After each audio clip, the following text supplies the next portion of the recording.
This edition of MacVoices is brought to you by Smile, the makers of the brand new PDF Pen 6, PDF Pen Pro 6, and PDF Pen for iPad and PDF Pen for iPhone. Find out more about all the flavors of PDF Pen at smilesoftware.com.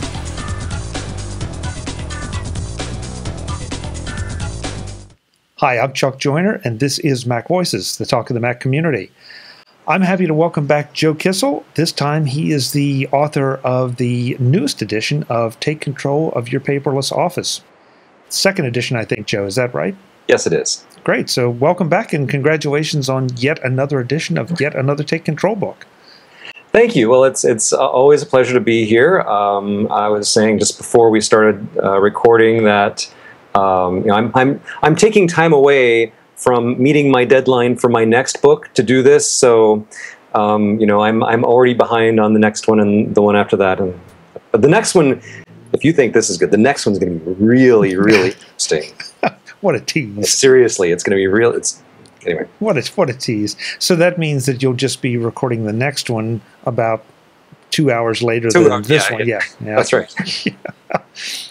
Joe, I've watched you revise your Take Control books. I've watched you write plenty of new ones, but the revisions have almost taken on this this update status that, okay, the best in class has changed, the cutting edge has changed, and right. That's sort of where you take it. And that, I don't know if it sets it apart from other books or just makes it different, but I love that fact. Not just that the Take Control books get updated, but that you just don't restate the obvious things, that you're constantly experimenting, updating us on new things. And this isn't the first time that a book has been revised that you've said, well, last time I recommended this time I'm recommending this, and here's why. Right. Well, we had this naive idea when we started doing these Take Control books that, well, it's an ebook, it's a PDF, or it's some kind of other file. So when the facts change, we don't have to go through this enormously complicated process to print new books. And how do you update a print book? We just churn out another PDF, and just like updating software, it's super easy. And that's sort of true-ish in principle, but now we have, I don't know, dozens and dozens and dozens of titles. I have no idea even how many, but a lot. And everything we write about still gets updated constantly. This particular book, there's new scanners, there's new software, there's new cloud services. And some of the stuff that we talked about before has gone away. Some of it has dramatically changed its character. And so, of course, I keep a list every time every new book that comes out. Anytime I notice something new in that field, or somebody writes in with a question or a comment or suggestion, I add it to a list. And then I look at my list every so often. And I go, ooh, wow, that's a really long list. And this book, it's had a long list for like a year. And I've been really, really itching to update it because the previous edition was just getting really long in the tooth. There was just a lot that I felt kind of embarrassed about because it wasn't accurate anymore. And as we'll talk about in a little bit, I've taken some measures to try to make this version a little more evergreen, to make it last longer between, before the next update. But it's hard to do because you're writing about technology, and technology doesn't sit still. But as you say, we try to just not say, well, here's a new version of some app, but to say, okay, well, what's happened in the industry in the last year or two, or since whenever the last time we updated the book? What's happened with my own habits? Do I really still think this is the best way to do things, or am I doing something different now, or do I think that my advice is kind of not as great anymore? And we try to rethink things as much as possible so that we're giving fresh, up-to-date advice. So if it's any consolation to you, you're probably going to make me change my method of doing things from a paperless standpoint just because I try to follow your advice. What, you mean your scanner is more than 6 weeks old? Well, that will never do. Joe, though, before we dig into this, let's be clear about what Take Control of Your Paperless Office is, edition 2. If somebody picks this book up fresh, cold, and is starting, is this the place to start, or should they go back and look at edition 1, and this is just an update, or does this kind of take them from the ground up with the best practices now?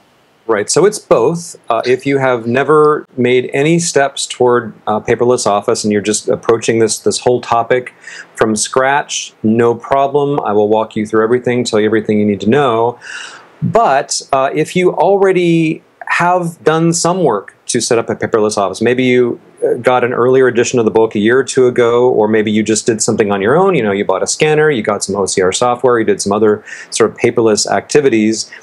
There's a new chapter toward the beginning of the book that's basically what's the new stuff you need to be aware of? What has changed? Are there differences in hardware, differences in software, differences in cloud service, differences in workflow, new discoveries that I've made? Yes, yes, yes to all of these things. So what are factors that you might want, even if you have a system that seems to be working well for you, what are the factors you might want to reevaluate and see if you might be able to improve things even further? Now, as always, we don't want to just take the whole book and spout it out here, but I am primarily interested in cloud services because it seems like that has exploded since we first talked about the first edition of the book. It's Sure. cloud here, cloud this, cloud that. And I'm especially in today's security-prone world when you think that, gee, everything cloud has just become so convenient, but now you're not quite sure about the security and safety of the cloud. Any thoughts or updates on this and what we should be looking at? I have all kinds of thoughts. and this won't be the only book that talks about them, hint, hint. Yes, so cloud everything. And in one sense, I've always felt like scanners that advertise, hey, scan directly to the cloud, which there is now an increasing number of. I always felt that was a little bit gimmicky. Like that wasn't something I felt like I needed. Like I have a scanner and it can scan stuff and put the scans on my computer, and that's great. And I wasn't thinking if only I could just bypass the computer and go straight to the cloud, that would make my life so much better. I really never had that thought. Now, there are useful reasons to want to do that, either instead of or in addition to putting stuff on your computer, your iPad, your iPhone, whatever. There's nothing particularly wrong with that, but it is also true that there's a lot of hype around that word cloud that isn't necessarily justified. Okay, so let's take Evernote, for example.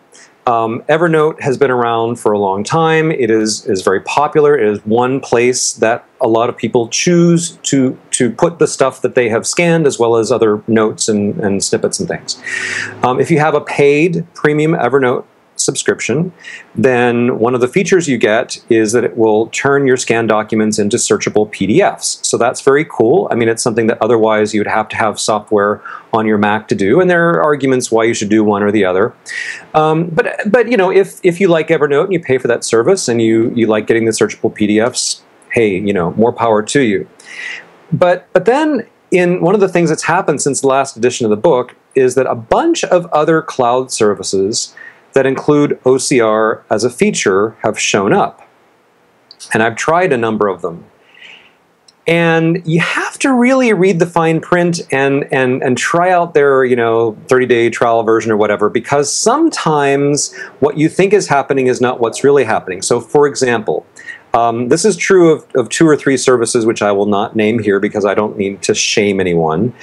But their marketing is sort of, hey, you pop your document into a scanner, or you snap a picture with your iPhone or your iPad, or even you physically mail us your receipts or your whatever, your stuff. We'll scan it, we'll do OCR on it, and then you can search the contents of these documents online. So I think, well, that's really cool. That's great. It saves me work, saves me effort. So I'll just do that.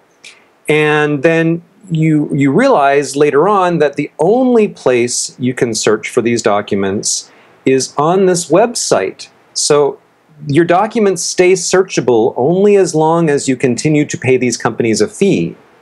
If you download PDFs from their website, you basically get exactly what you gave them, which is just an image. It's not searchable. Their real business plan is to extract money from you every month because in a sense, this is overstating it, but it's almost as though they're keeping your data hostage. If you want your documents, your dozens, hundreds, or thousands of documents that you have paid us to make searchable, to stay searchable, they're going to have to stay on our servers, and that's the only place you can search them. So now I'm not saying that Evernote does this. That's not what Evernote does. They're okay, but some other services do this, and I think it's kind of slimy, kind of a little misleading, kind of not cool. Now, there are many other ways of doing things. If you like having control of your data locally, that's great.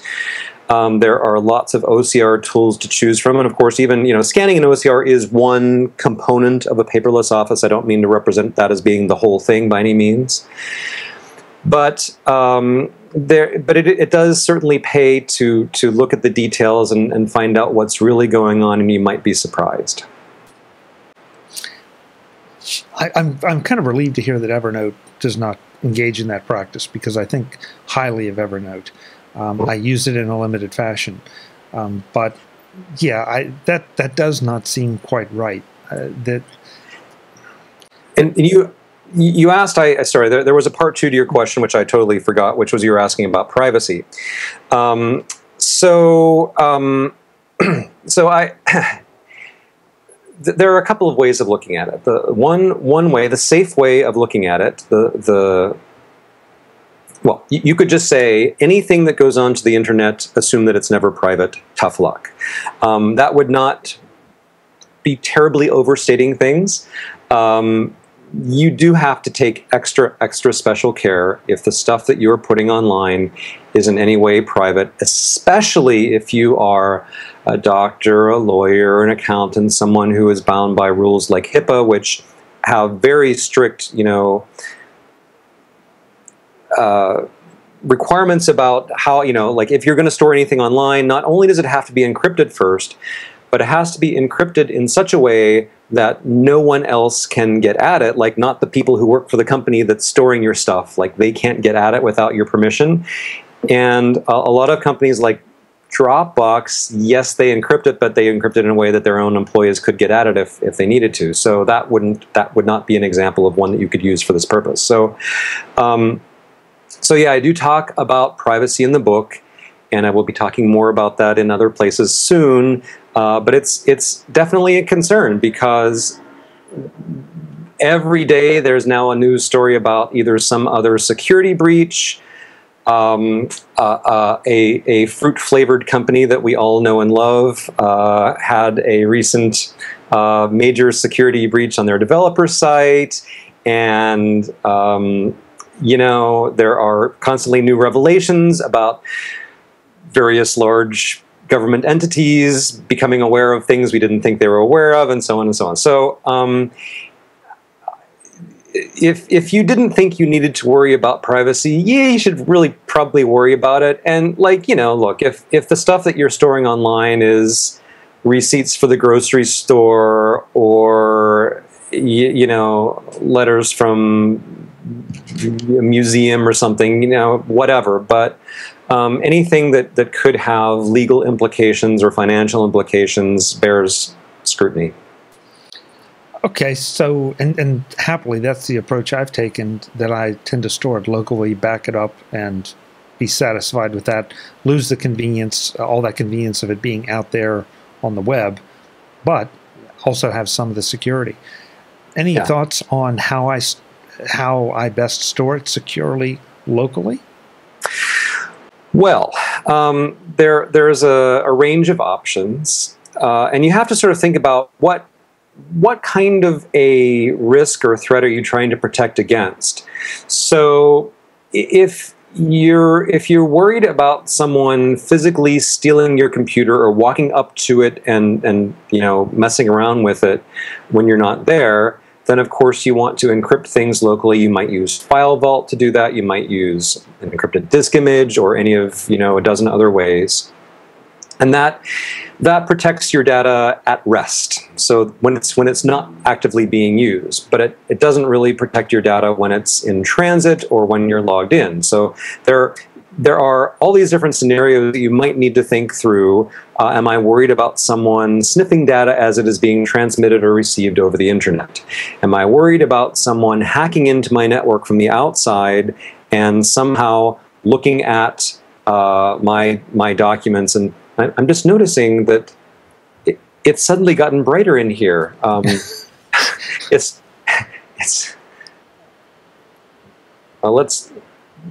might be a dynamic, changing situation, but I'll turn down the lights. That's okay. We'll fix it in post. Fix it in post. There you go. But again, before the show, Chuck and I were commiserating about how our cameras don't always do the things we would like them to do at the times we would like them to do them, and technology. Anyway, yeah. Technology, yes. But what was I talking about? Something about computers or storage locally. Storage, yeah. There's always a trade-off between convenience and security. If you know, the more there we go. The more different ways you encrypt something, more different passwords you set up or barriers, those are going to be barriers to you as well as to other people. So you have to think about how you need to use this stuff. And even if you're thinking about something like, well, okay, I got my stuff on my computer. I also want to sync it to my iPhone and to my iPad or to whatever, because I want to be able to have these documents with me when I'm out or when I'm somewhere else. Will that device also be secure? Is that device also protected with a password or a passcode? Is the stuff on there encrypted? What would happen if somebody else got a hold of that? So there's no right answer or wrong answer or perfect answer. There are only things to be aware of. And what I would like to just say is think about this more. Ask the questions. Become aware of all the ways in which where is your data right now, and what path could someone conceivably take to get at it? What if you were writing a movie, like a thriller about you, and now you are trying to write the bad guy as part? It's like, okay, now what did the bad guy do now? I took these measures to protect myself, but he really, really wanted to see that tax return or that whatever it was. I don't know. What might he have very sneakily done? And if you run out of creative ideas, I can give you some, because that worries me a little that you have your black hat on, Joe.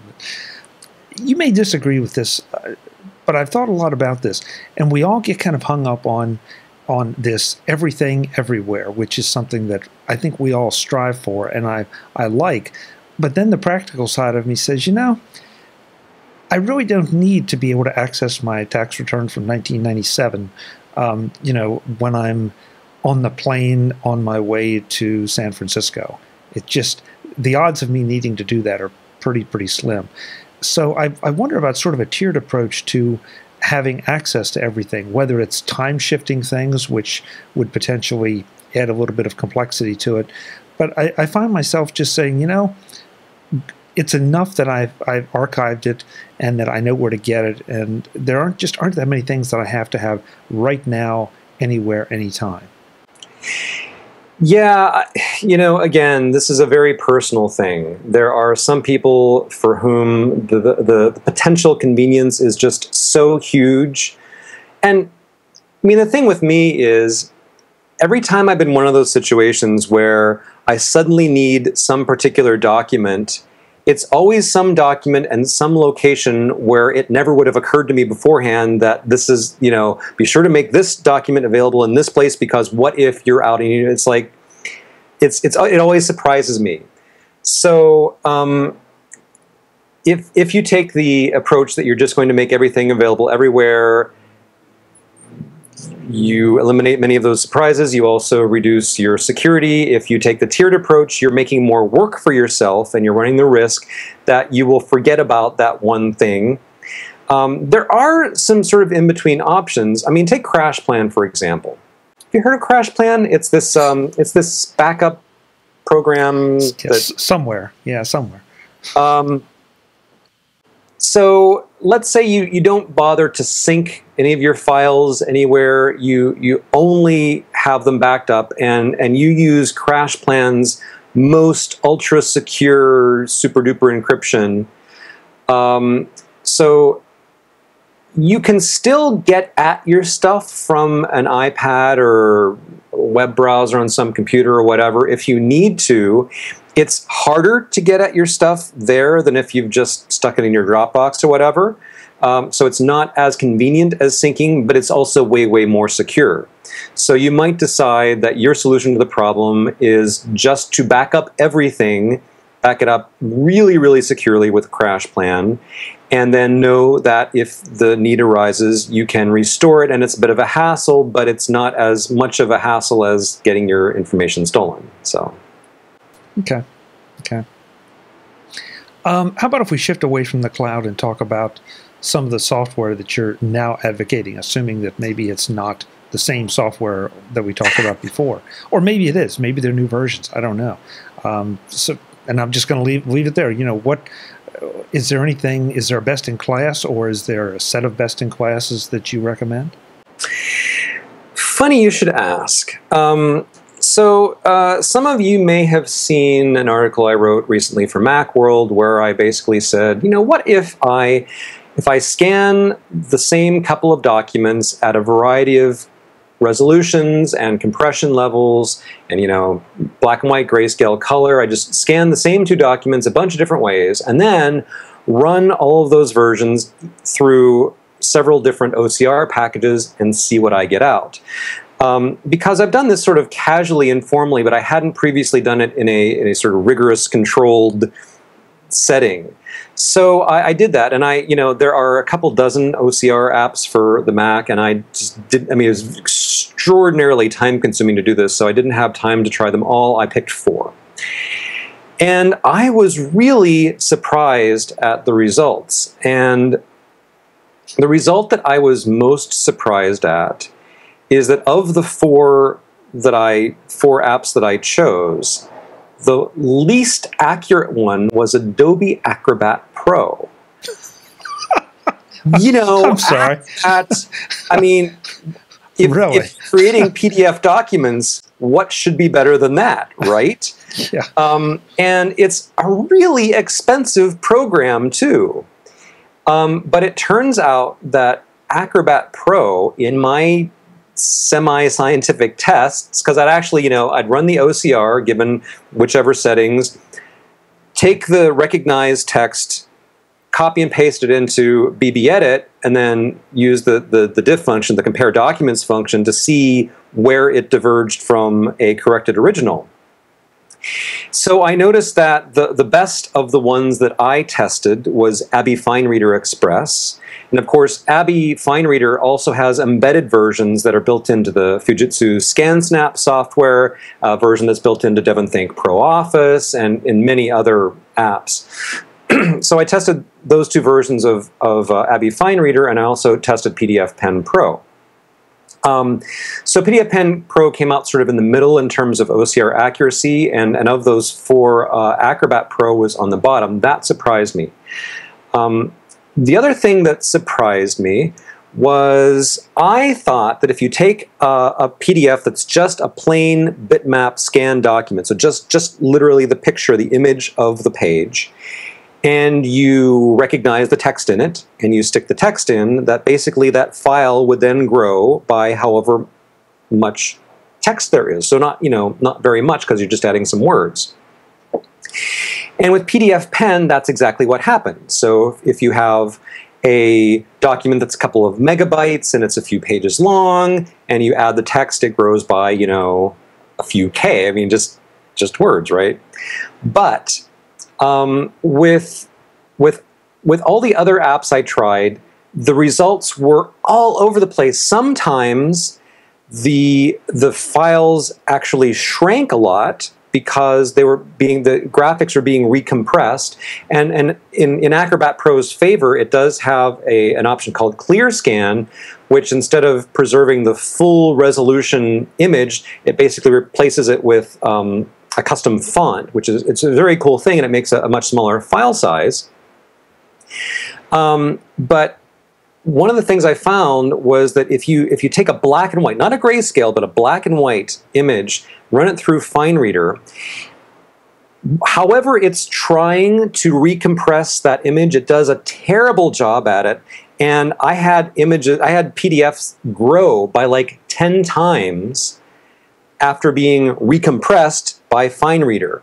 Now, this didn't happen with grayscale images. It didn't happen with color images. It only happened with 1-bit black and white images. Somehow, its attempt to recompress failed miserably. And then sometimes the results weren't really predictable. Depending on many different combinations of settings, sometimes the files would grow a little bit, sometimes they'd shrink a little bit, sometimes they grow a lot, sometimes they'd shrink a lot. But I was really surprised. I figured that almost any OCR app would basically just leave the graphic alone unless you explicitly say, would you please downsample this to a lower resolution, or would you please, try some different compression setting. But so that was a bit of a surprise for me, that even with default settings, the Adobe FineReader Express sometimes made crazy huge files. The other thing that I was very distressed to see in this round of testing is that the latest version of Acrobat Pro, so this is Acrobat Pro 11 or XI, basically can't be driven by AppleScript in any useful way. Now, in the previous version, version 10 or X, Adobe took out most of the AppleScript support, but there is still a way of faking it using. So there's a way of doing AppleScript where you basically use GUI scripting. So you say, click this button, or click this menu command, or click this sort of visible thing on the screen, and it's a way of kind of faking it.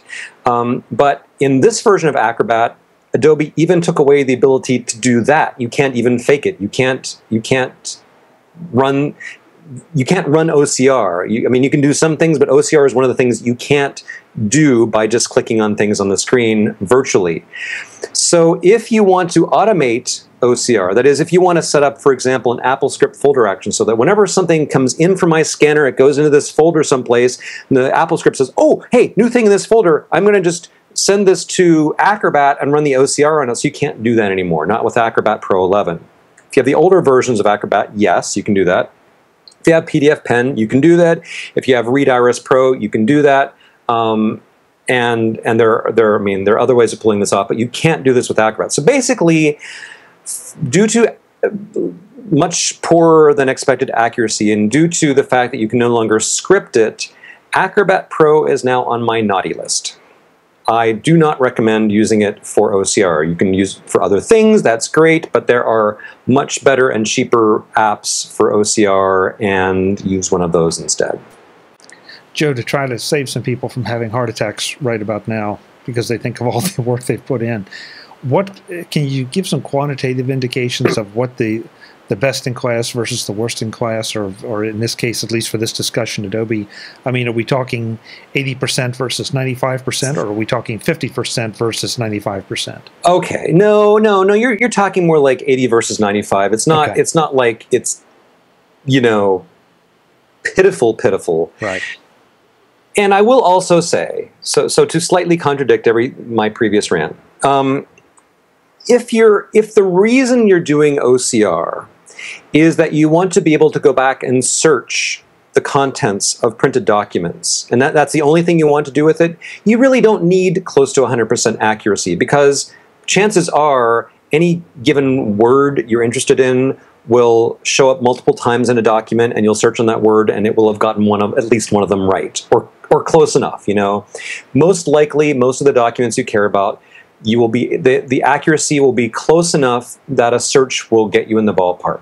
So if that's the only thing you care about, then it's really no big deal. If you want to go back and edit these documents, like you want to save them in Microsoft Word format, or you want to actually use them, and it's important to you that all the text be very close to correct, then you have more of a problem on your hands.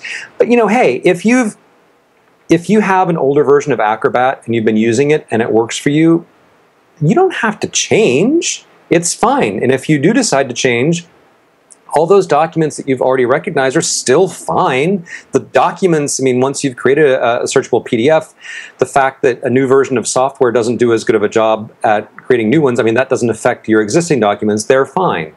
So you don't need to panic, but if you are in the market for new OCR software, and in particular, if you are dependent on Acrobat Pro for OCR and you haven't yet upgraded to version 11 and you're thinking about doing that, you might want to reconsider. Well, Joe, as I recall your methodology for going paperless, one great thing about it is that you advocate categories, you advocate titling of your documents. So in the unlikely event that I have to look for all my documents, search all my documents just for ones that have the word Kissell in it, okay, then it may be a consideration. But for the most part, and I certainly am not advocating just scanning and throwing everything in one big pile either. But you've got sort of a backup solution here that if I scan tax documents in, I probably will have labeled it with some kind of tag that says tax document.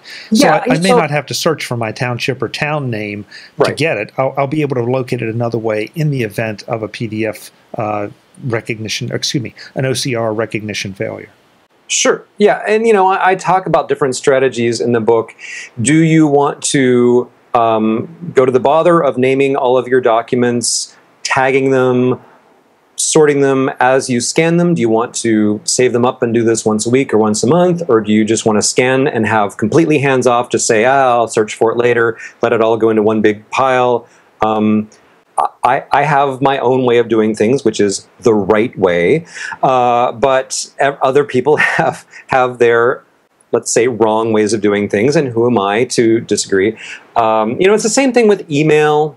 It's the same thing with, we talked about this when I did the book on DevonThink. There are people who group things, there are people who tag things, there are people who just search. In Gmail, this is a big discussion. Do you use mailboxes? Do you use labels? Do you just throw everything in your, one big archive? And I have a method that works for me. I discuss various ways you might want to try doing things, but what works for me, given the kinds of documents that I need to find, and the volume and the way I do other stuff on my computer might not work for someone else. So I hesitate to be too prescriptive. I will simply say you're wrong if you don't do things exactly my way, and we can still be friends. Well, I must say that usually when you give advice, honestly, I try to follow it because I know it's backed up by a huge amount of research, a huge amount of consideration. Not every single thing you've advocated in any of your books fits me, but a lot of it does. And really, if I'm starting from scratch, why wouldn't I take advantage of your recommendations and your paths and choose the software and the hardware and everything that you use and advocate? Because I know right now it's pretty much best in class.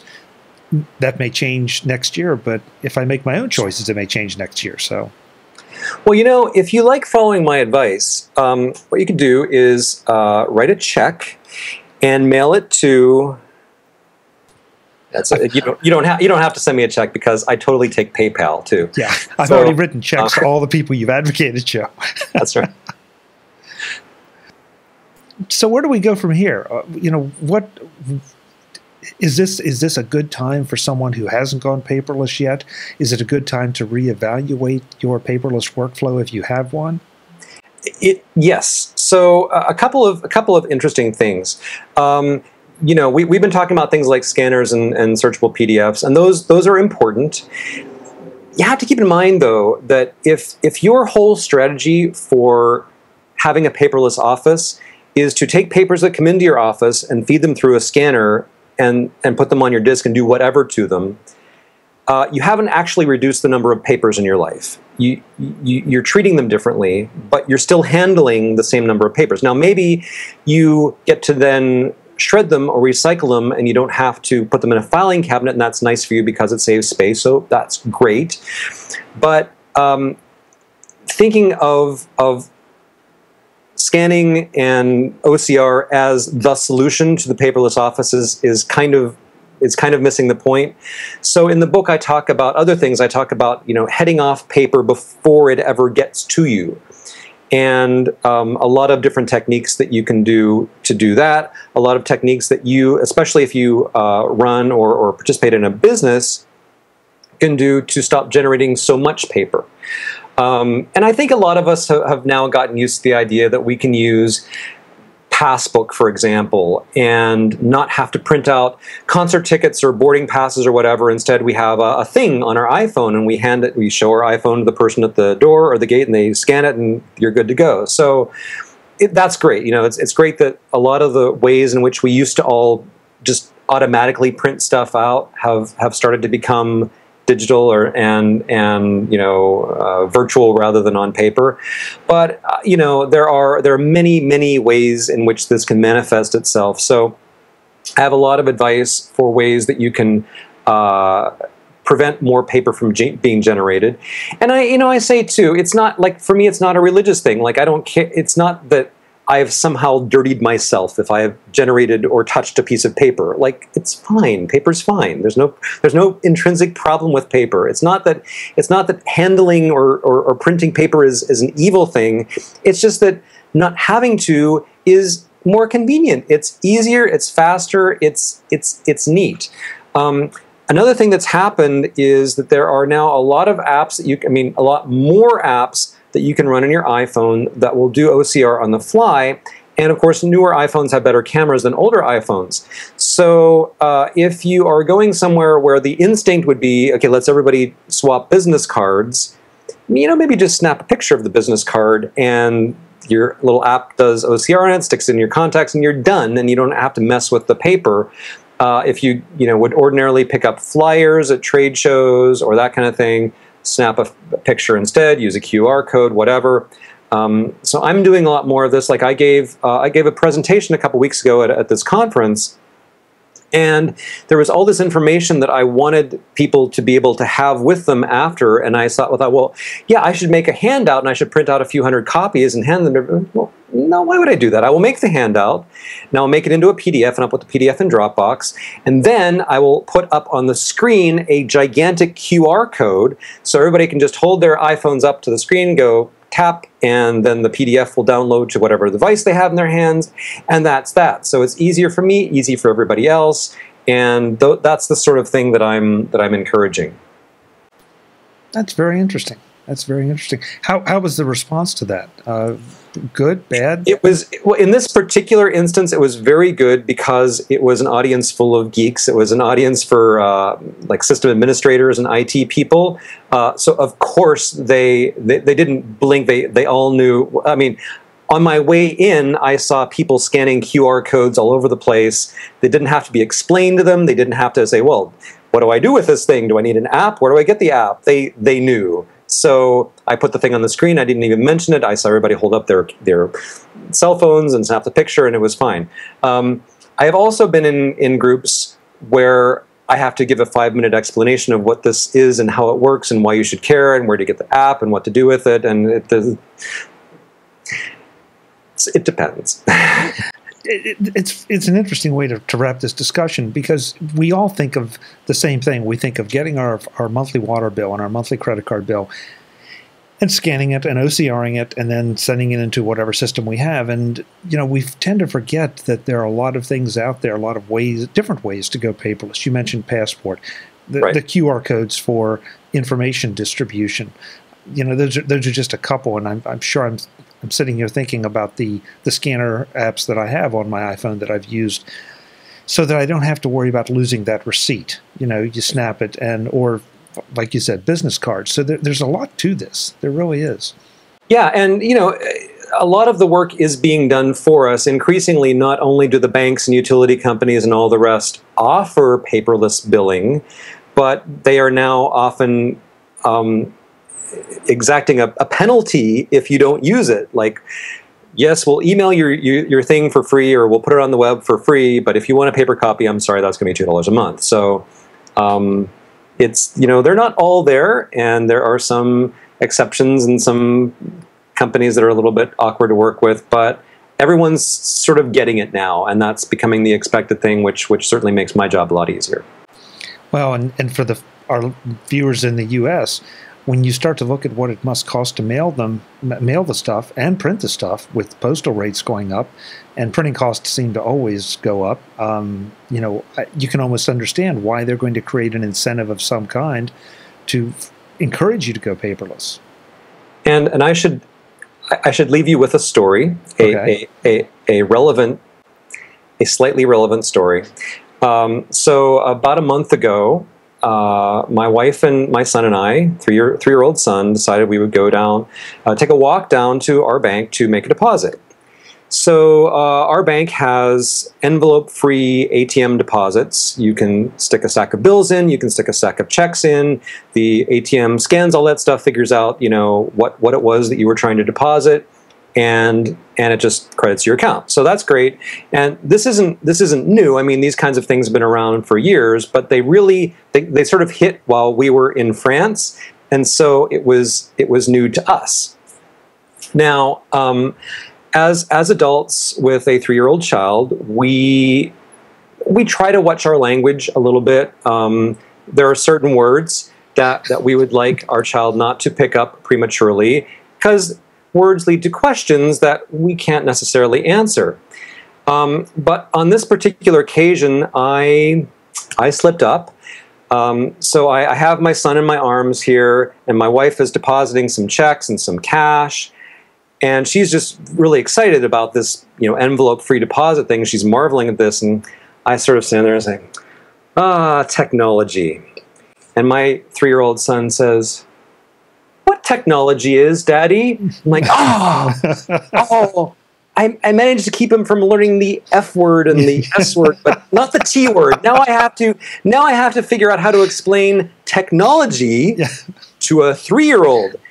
And that's really hard to do. It's because it requires sort of a level of abstraction, more sophistication in thinking than so.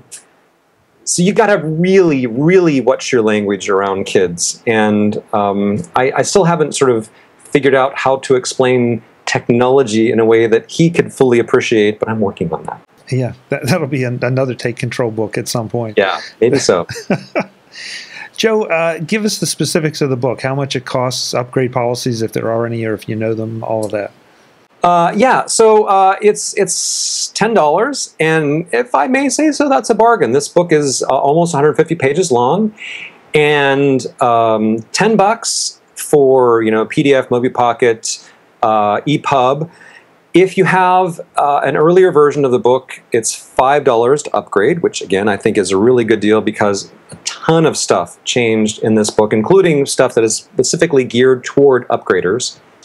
There is probably usually we grandfather people in if they bought the previous version of the book in the last 90 days or whatever, and I don't actually know the specific details on that, but we take care of you. So if you've recently purchased the first edition, I'm sure you will have gotten an email telling you what to do about it. But anyway, $10 new, $5 to update, and I think it's well worth it. Great. Well, I know I'm looking forward to seeing what's new and what's improved and what revisions that I need to make to my workflow that you recommend, just because I know that yours is the right way. Well, I thank you. I may have to quote you on that in the future. Feel free. Feel free. Joe, thanks so much. It's been a pleasure. My pleasure. Folks, Take Control of Your Paperless Office. The second edition can be found on takecontrolbooks.com. And of course, I'll have links in the show notes to everything that we've talked about, the software, the services, the whole bit. Or you can just go buy Joe's book and he has it all in there. Until the next time, I'm Chuck Joyner. This is MacVoices, the talk of the Mac community. Thanks for watching. Visit MacVoices.com for links, show notes, to subscribe, to connect with Chuck on Twitter, app.net, Google+, Facebook, and for more Apple, Mac, and tech-related shows, including MacVoices, Mac Notables, the Mac Jury, and the MacVoices Briefing. Advertising handled by Backbeat Media at backbeatmedia.com.